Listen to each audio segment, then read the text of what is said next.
ঠিক এই ব্রিজের মাথায় আসার পরে আমি দেখতে পেলাম একটা আশ্চর্য জিনিস। ভাই দেখেন যে এই রাস্তার অবস্থাটা কি। এখানে আসার পরে রাস্তাটা সমাপ্ত। একটা রাস্তার শেষ যে এভাবে হয় এর আগে কখনো জানা ছিল না। আসসালামু আলাইকুম এভরিওয়ান, সবাই কেমন আছেন? আশা করি সবাই ভালো আছেন। আপনাদের দোয়া আর আল্লাহর রহমতে আমিও ভালো আছি। আজকে আমি আপনাদেরকে একটা আশ্চর্য জিনিস দেখাবো।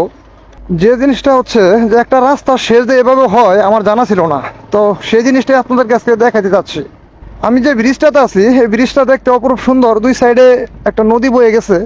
তো এই ব্রিজটার মাথায় যখন আমি পৌঁছে গেলাম, ঠিক এই ব্রিজের মাথায় আসার পরে আমি দেখতে পেলাম একটা আশ্চর্য জিনিস।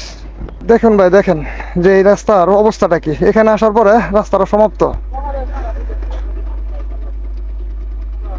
একটা রাস্তার শেষ যেভাবে হয় এর আগে কখনো জানা ছিল না। আর ঠিক তখনই যখন আমি একটু সামনে বের হইলাম, সামনে বেরোনোর পরে দেখতে পারলাম এখানে আর একটা অন্যরকম দৃশ্য।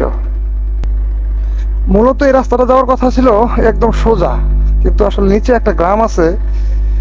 আর সেই গ্রামের কারণে মূলত এই রাস্তাটা এদিক দিয়ে একটু বাইকে গেছে। তো খুবই ভয়ঙ্কর একটা রাস্তা, যে রাস্তাতে আসলে বাইক নামানো একটা টাফ ব্যাপার।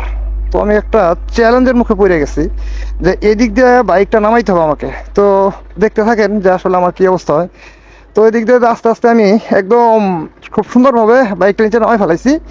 আর বাইকটা নিচে নামানোর পরে যদি দৃশ্যটা আপনাদেরকে দেখাই, যে এই সাইডে একটা রাস্তা, হাতের ডানে আর একটা রাস্তা, আর উপরে হচ্ছে আমার ব্রিজ। আমি একদম এখন একদম ব্রিজের নিচে আছি।